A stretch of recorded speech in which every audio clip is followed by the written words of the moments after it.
Greetings, ladies and gents, and welcome to this latest edition of Read TFOS, where I take old stories I've narrated and update them to modern audio standards. This particular story is called The Arts, written by LgFatherAnthrocite.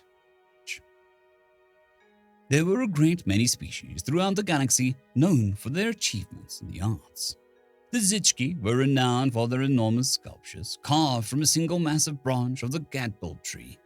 The artists would chew the designs into the wood, creating massive, intricately interwoven shapes with moving parts, chains and pulleys, counterweights and more from a single tree limb. The Bacchanal created massive drive engines, warp generators that not only hauled sophons and the cargo throughout the galaxy, but the mechanisms themselves, the devices were breathtaking in their form and complexity. Every nut perfectly torqued, every bolt polished to a mirror. The Koga clans would put on concerts. The thrumming of the whole clan deep in their throat sacs would fill whole amphitheaters with harmonics, melodies, and hauntingly beautiful. Recitals were often difficult to get tickets for, as they sold out swiftly, regardless of venue. The galaxy was rife with such beauty. The work of many species were documented, studied, dissected, and discussed. Museums and universities often featured classes in both creation and appreciation of all the multiple forms.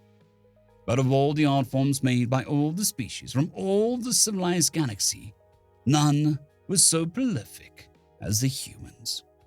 They would often practice the art of other cultures, their own and those of other species. The thing that set humans apart from most of the galaxy in relation to art was language. Most species adopted a single tongue long before they ventured beyond the heliosphere of their home system. But humans were, let's say, stubborn. They all knew Terran Standard, but despite having a unified language, they insisted on keeping regional mother languages alive. Sesenes pa una pepe is a phrase that all humans art lovers know, despite it being from a now depreciated language called French. The phrase Ich bin ein Berliner is a German phrase from one of the great orational records of pre-contact Earth, notable for being in a speech of an entirely different language. Another German phrase, albeit nicht frei, is a phrase that instills sadness, heartache, despair, and shame to many humans millennia after its use. Cogite ergo sum, a Latin phrase, was deeply introspective part of early human philosophy.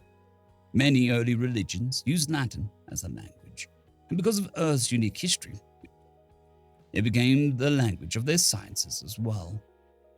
Many Earth flora and fauna have Latin taxonomies. The diversity of tongues has served Earth well, as nearly any word or phrase in the galaxy can be translated to one old Earth language or another. The Feck were astounded by the use of the zeitgeist to explain the cultural shifts that ran through their people. No one had ever translated it before in a single word. Similarly, the Taloxi Anu was also easily translated to humans, and a great many other difficult-to-convey concepts from a wide swath of the galaxy were translated into earthling words and phrases.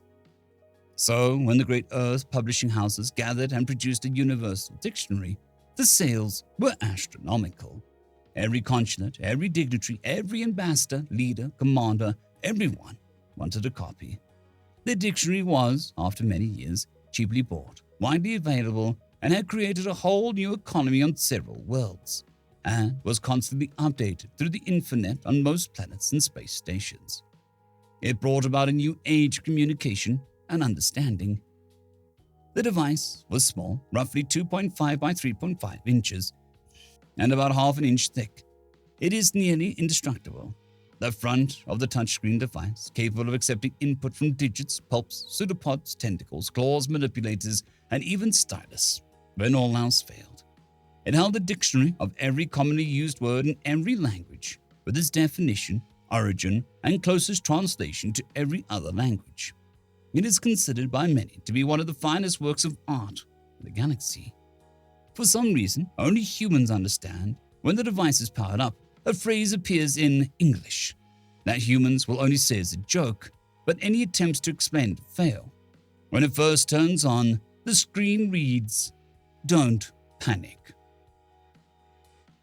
End of story. I'd quickly like to thank the T5 peeps: Cold War Boomerwaffen, Severin Cerberus, Bushmaster 177, Henry the Red, Caspar Arnholtz, Cold War Boomerwaffen, Elijah Silvercross, Dragzoon WRE, and Severin Cerberus. Thank you very much.